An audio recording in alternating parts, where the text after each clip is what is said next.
Bonjour les amis. Nous sommes le jeudi 19 septembre 2019 et nous avons donc rendez-vous ensemble ici et maintenant pour Jeudi Miracle. Jeudi Miracle aujourd'hui consacré à la prière. À la prière. Donc, je salue Marie-Jo, bonjour, j'espère que tu vas bien et le boulot aussi. Sois béni, tu es la bienvenue. Je vois que tu es toujours vraiment à la recherche de la parole de Dieu qui fait beaucoup de bien à tout le monde. Bonjour Germaine. Germaine Belém, bonjour Monica Mavungu.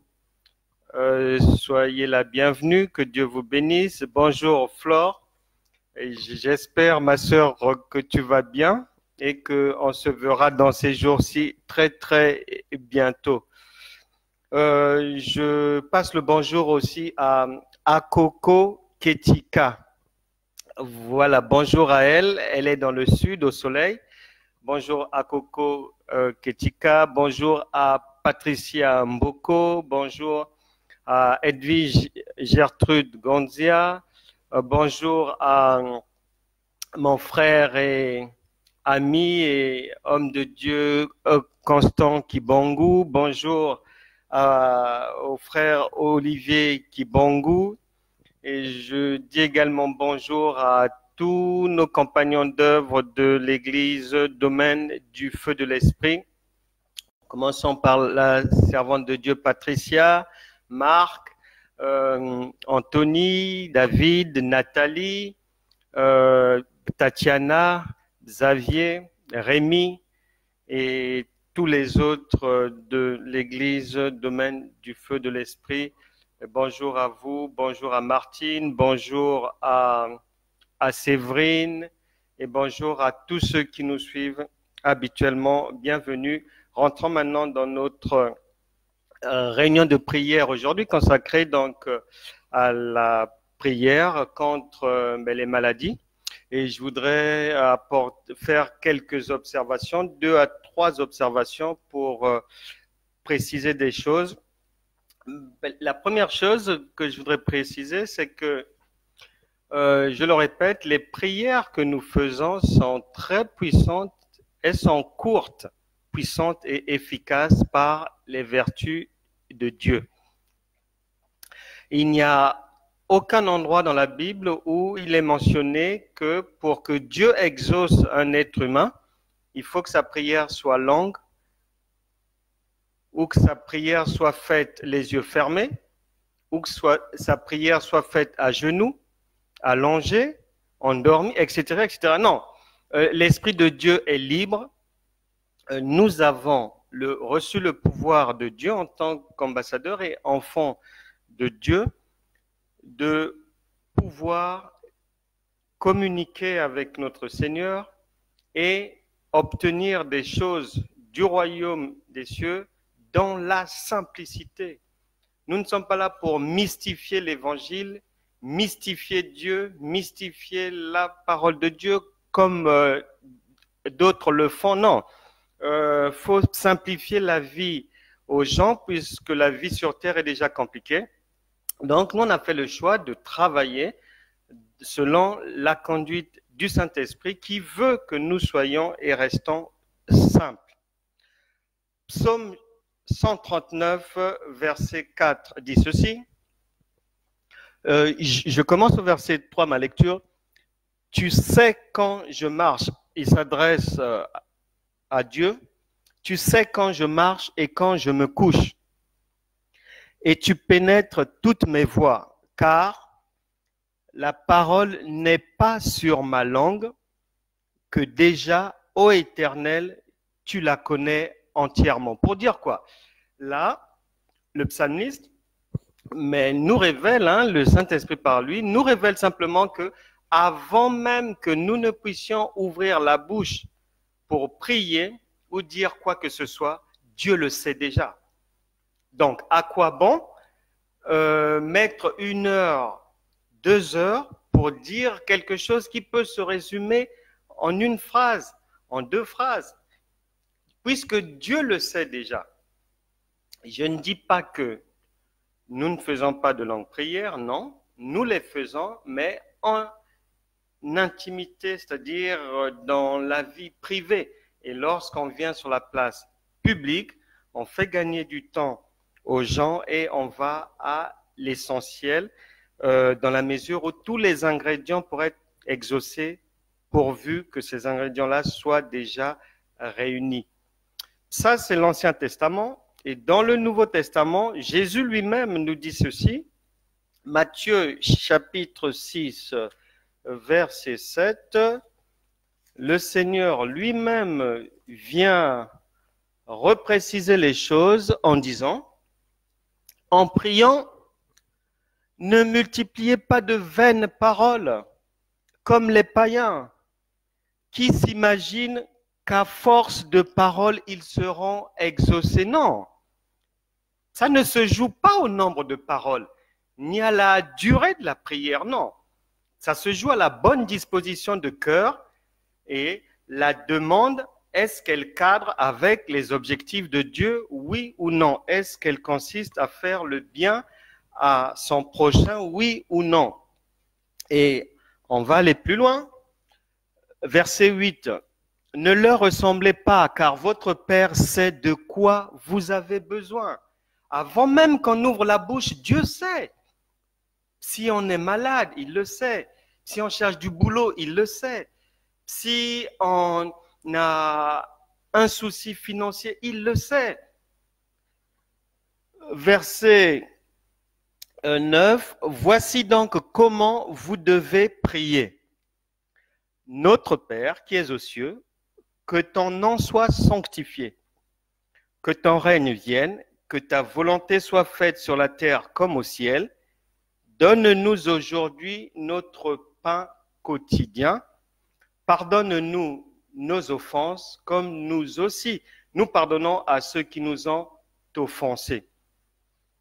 Ne nous induis pas en tentation, mais délivre-nous du malin, car c'est à toi qu'appartiennent dans tous les siècles le règne, la puissance et la gloire. Amen. Le Seigneur Jésus-Christ a donné une indication sur la prière. Et les indications que le Seigneur donne consistent à s'adresser au Père pour ce qui concerne la paix, pour ce qui concerne la subsistance, le manger, pour ce qui concerne l'éloignement de la tentation, pour qu'il pardonne nos péchés. Donc, ce sont ces choses-là sur lesquelles on peut directement s'adresser à Dieu pour les obtenir. Mais pour le reste, nous sommes régis par Luc chapitre 10, verset 19. Voici, je vous ai donné le pouvoir de marcher sur les serpents et sur les scorpions, et aucune puissance de l'ennemi ne pourra vous nuire. C'est-à-dire que tout ce qui n'est pas énuméré par le Seigneur là, il nous revient nous-mêmes d'aller posséder cela parce que le Seigneur nous a déjà donné cela. C'est pour ça que nous allons prier contre les maladies. Nous n'avons plus à passer par le Père. Une prière qui consiste à demander au Père de guérir notre enfant n'a pas lieu d'être, ça ne tient pas la route. Là, la maladie, nous y avons droit. Ésaïe 53, verset 5. Par ces meurtrissures, nous sommes guéris. Directement, on n'a plus à demander au Père la guérison. Non, le travail, non. Toutes ces choses-là, on doit les prendre, on doit se servir parce qu'elles nous appartiennent à nous, enfants de Dieu. La Bible déclare quelque part que le diable, Satan, et le monde entier est sous la domination du malin, donc de Satan. Lorsque la parole de Dieu dit ainsi, mais ça veut dire quoi? Ça veut dire simplement que cette domination consiste à insuffler des idées aux hommes pour qu'ils se détournent de la volonté de Dieu. Donc, à travers le monde, le diable et ses démons ont cette capacité-là d'insuffler de mauvaises idées, des meurtres, des adultères, des trahisons, la malhonnêteté, l'escroquerie, etc., etc., des guerres, la cupidité, etc., etc. Donc, en dehors de cette capacité de nuisance qui consiste à proposer de mauvaises choses aux gens pour les détourner par les pensées et ensuite qui influenceront les actes de la voie divine, les pousser à désobéir à Dieu. En dehors de cette capacité, tout ce qu'il y a sur terre nous appartient. Et la Bible déclare que tout est à vous. Donc, à nous d'aller, c'est un droit. À nous d'aller, que ça soit l'argent, tout, l'or et l'argent. Job, chapitre 22, verset 25. Le Tout-Puissant est mon or, mon argent, ma richesse. Agé, chapitre 2, vers la fin là-bas, il est dit que l'or et l'argent appartiennent à l'Éternel. Donc, tout le reste, que ce soit les maisons, les routes, les océans, que ce soit la guérison, la prospérité, le travail, les plantations, tout ce que vous voulez est à disposition. Dieu a déjà donné dans la pensée divine à la création. Il s'agissait de, il s'est agi de donner à l'homme la possibilité de créer, remplir, d'assujettir, de dominer sur terre. C'est pour ça que nous n'avons pas besoin, lorsqu'on veut passer à la pratique, de faire de longues prières, puisque le Seigneur lui-même l'a déconseillé. C'est une perte de temps. Premièrement, avant qu'on ouvre la bouche, il sait déjà tout ce qu'il y a dans notre cœur, ce que nous pensons, quel est l'objet de notre demande. Cette demande, la motivation vient d'où? C'est quoi? Est-ce que c'est une vengeance? Est-ce que c'est un bienfait? Etc., etc. Il sait déjà. Donc, c'est comme vous allez voir votre supérieur ou une autorité, mais elle ne sera pas du tout contente si vous lui prenez 2 heures, 3 heures, 1 heure pour juste faire une demande simple. Ah non, il faut aller à l'essentiel directement et là, vous aurez plus de chances d'avoir gain de cause que de faire perdre le temps à votre supérieur. Vous pouvez louper ce que vous serez allé chercher. Donc voilà un peu pour les prières. Ce n'est pas parce qu'elles sont courtes qu'elles ne sont pas exaucées, non. J'ai l'habitude de prier pour les gens, mais j'aime bien échanger avec la personne au téléphone. Pourquoi? Parce que ça permet d'avoir quelques précisions. 2, ça permet aussi de savoir avec l'aide du Saint-Esprit si ce que la personne est en train de raconter, si ce sont des bobards ou pas. Et puis, ça permet de cibler les demandes, de cibler les prières. Et en ce qui concerne la prière, il faut savoir que la méditation de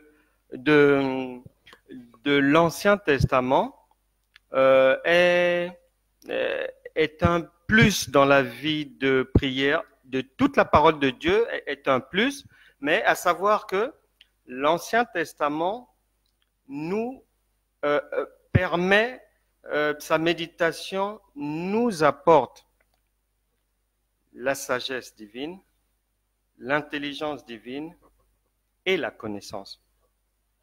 Et le Nouveau Testament nous apporte la puissance de Dieu par le Saint-Esprit. Or, ceux qui prêchent uniquement l'amour de Dieu font fausse route parce que l'amour de Dieu console l'homme lorsqu'il traverse un problème difficile, lorsqu'il traverse une épreuve, lorsqu'il vient d'avoir un drame. L'amour de Dieu va venir consoler la personne, consoler l'être humain de toutes sortes de situations négatives, dramatiques. Mais il n'y a que la puissance de Dieu qui est à même de sortir l'être humain d'une difficulté. C'est pour ça que le Seigneur avait dit à ses disciples, Actes chapitre 1, verset 8, « Vous recevrez une puissance, le Saint-Esprit, survenant sur vous, et vous serez mes témoins. » C'est cette puissance-là que nous utilisons dans nos prières. C'est cette puissance-là qui ressemble au kérosène plein dans les réservoirs d'une fusée. Sans cette puissance, la fusée ne peut pas partir. C'est impossible. Mais raison pour laquelle il faut faire très attention. Il y a plusieurs messages qui sont prêchés un peu dans tous les sens. Mais à la vérité, c'est que l'amour de Dieu, Dieu est amour, oui, mais l'amour de Dieu console et c'est la puissance de Dieu qui résout un problème, qui résout une difficulté. C'est pour ça que l'apôtre Paul a clairement enseigné que la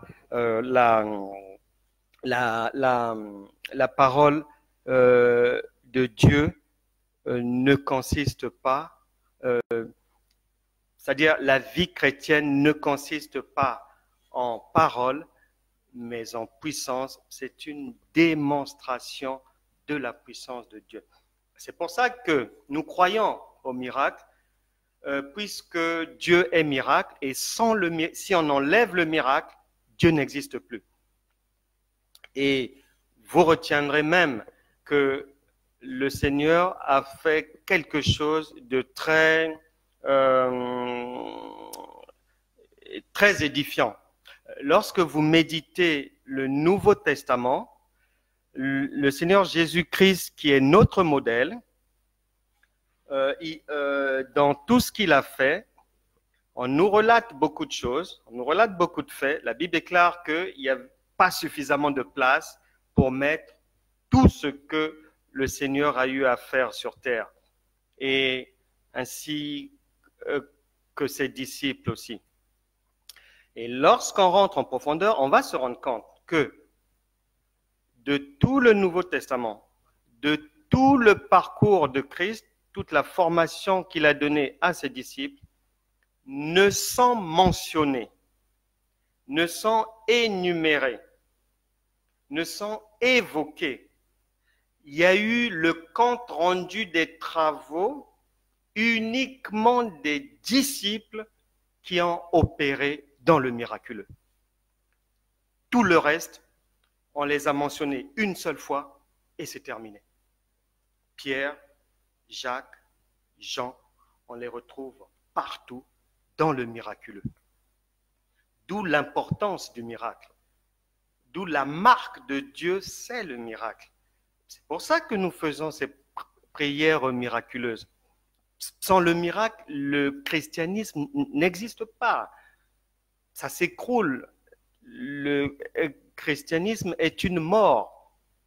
Mais nous ne croyons pas à la mort du christianisme tant que le Saint-Esprit opère encore sur terre. Troisième chose, avant d'entrer dans cette puissante session de prière, Je suis vraiment triste de le dire, mais Dieu m'a fait prédicateur de la vérité, donc je vais le dire.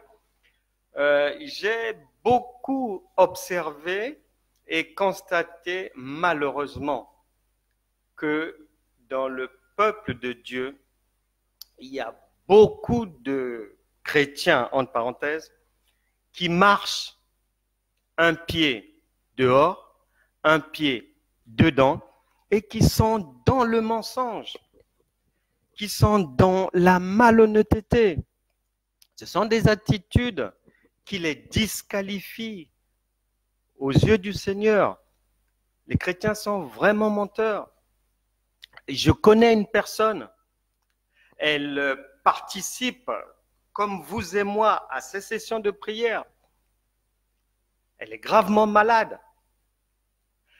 Un jour, je devais aller prier pour la personne chez elle, mais je n'avais pas trouvé la disponibilité pour y aller. La bonne volonté y était, mais je n'avais pas trouvé la disponibilité. Les jours sont passés et quelques jours plus tard, je vais venir découvrir que cette personne qui est gravement malade, en dehors de sa femme, avec qui il passe des moments en prière,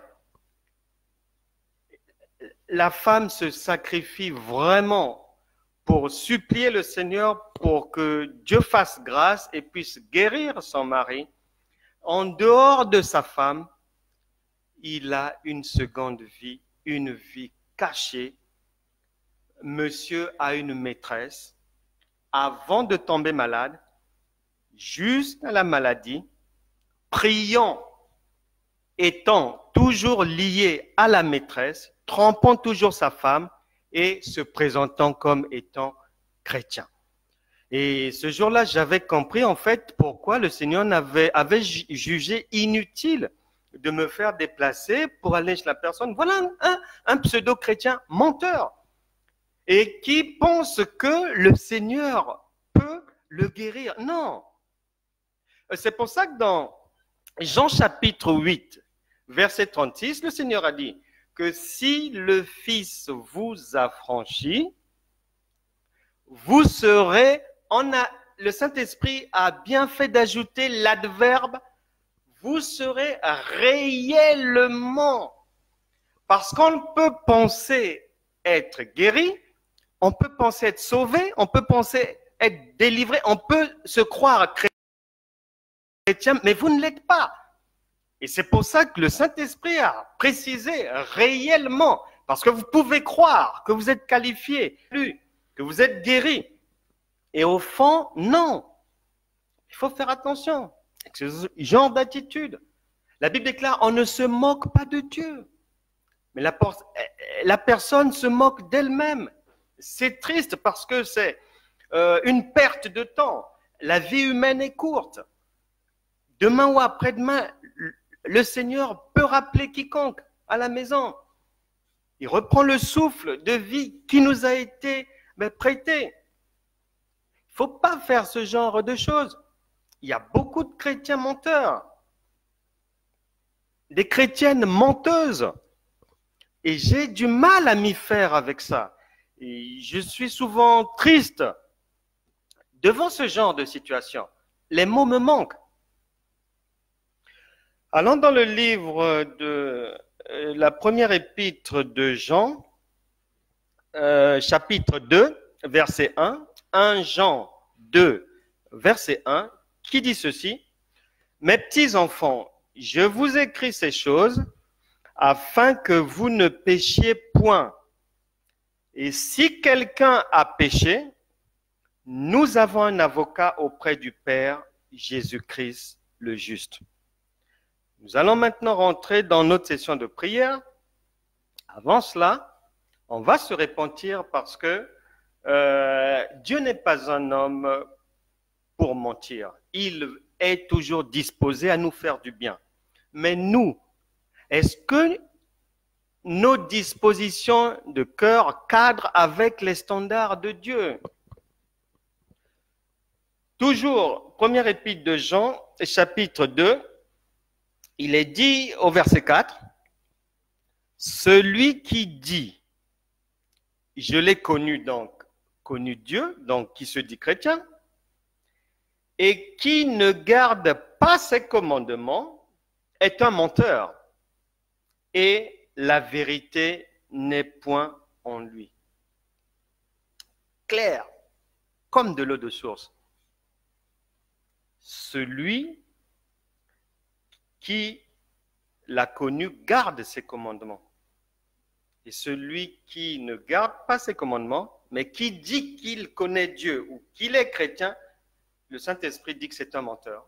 Il n'est pas reconnu au niveau du Seigneur. Donc, on va sortir de cette situation-là, ambiguë, moitié, entre parenthèses, supposé chrétien, et moitié charnel, menteur, malhonnête, escroc, impudique, infidèle, voleur. Tout ça là, on va abandonner ça aujourd'hui et nous allons prier. On va d'abord se repentir pour toutes les choses par lesquelles nous brillons, mais qui ne sont pas agréables à Dieu. Seigneur, je prie pour quiconque est maintenant connecté avec un cœur disposé. Seigneur, je prie et nous demandons pardon pour toutes nos erreurs, toutes nos omissions, pour tous nos péchés, nos iniquités, Seigneur. Tu as dit que dans les temps d'ignorance, Dieu pardonne. Que ton sang nous lave, que ton sang nous purifie, au nom de Jésus.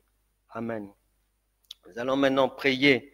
On va commencer par prier pour ceux qui sont dans la douleur, ceux qui ont perdu un proche, ceux qui vivent des situations difficiles, qui perdent des proches d'année en année ou chaque semestre, ou qui ont perdu un membre de leur famille, que le Seigneur puisse vous visiter, que l'amour de Dieu puisse vous consoler, puisse guérir, essayer de puisse cicatriser la blessure dans vos cœurs, que tous ceux qui traversent des moments difficiles soient visités, soient assistés par le Saint-Esprit, que l'amour de Dieu puisse inonder votre cœur, que si cela vient d'un mal, que vous puissiez pardonner, accepter de pardonner.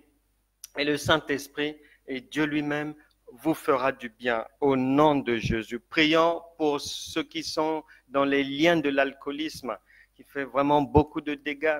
Il y a des femmes qui sont battues parce que les maris souffrent d'une maladie, l'alcoolisme.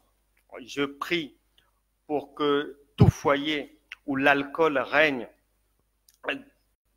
que l'alcool cesse son règne au nom de Jésus, que dans les corps de tous ceux qui sont pris par l'alcoolisme, que le sang de Jésus puisse les nettoyer, puisse laver leur corps, que le dégoût de l'alcool puisse prendre place dans leur corps au nom puissant de Jésus. Nous chassons l'alcoolisme de leur vie, de vos maisons, au nom puissant de Jésus. Prions pour ceux qui ont des enfants où on ne sait jamais, comme la vie sur terre réserve des surprises. Les enfants qui sont dans la drogue, peut-être que ça viendra plus tard, peut-être que c'est maintenant. Vous avez des parents dans la drogue, des neveux, des nièces et tout. Nous prions que toute personne concernée par la drogue puisse sortir de là au nom de Jésus. Saint-Esprit, donne la capacité, donne la volonté à toute personne de rompre avec la drogue. Au nom puissant de Jésus, lave les neurones, lave tout ce qui ne va pas dans leur corps, dans leur cœur, dans leurs âmes, dans leurs esprits, et qu'ils soient détachés définitivement de cette maladie de la toxicomanie. Nous allons prier pour Anthony à Fontaine-le-Dain, mais je te salue et vraiment que le Seigneur puisse te visiter encore au nom puissant de Jésus, que toute chose qui ne fonctionne pas bien dans l'organisme d'Anthony parte maintenant au nom de Jésus, que la main de guérison puisse te visiter nuit et jour, car par les meurtrissures de Jésus-Christ, tu es déjà guéri du sommet de ta tête à la plante de tes pieds. Au nom de Jésus, nous avons prié. On va prier pour Abigail qui a perdu un œil dans un accident. Je prie, Seigneur, que ta main puissante puisse planter un œil nouveau dans l'orbite d'Abigail et que tous les tessons qui sont dans sa tête, dans son visage, puissent partir au nom puissant de Jésus. Seigneur, tu es Dieu, tu es à même de planter de nouveau, de faire naître, de ressusciter tout organe, car dans ta banque, tous les organes sont neufs, qu'il en soit ainsi et il en sera ainsi pour Abigail au nom de Jésus. Amen. On va enfin terminer par prier pour tous ceux qui ont des douleurs musculaires, comme les sciatiques, lombago, qui ont des déchirures musculaires et autres. Je prie que le sang de Jésus puisse remettre en place les os, les tissus, les ligaments de toute personne qui souffre de ce genre de problème au niveau de ses membres inférieurs. Au nom puissant de Jésus, que le sang de Jésus fasse son œuvre et que la gloire de Dieu se manifeste. Je chasse toute douleur de vos corps et j'appelle la vie divine, la vie Zoé, à prendre place dans vos membres, que le sang de Jésus fasse son œuvre et requinque vos corps à merveille. Amen. Nous sommes arrivés à la fin donc de cette séance de prière.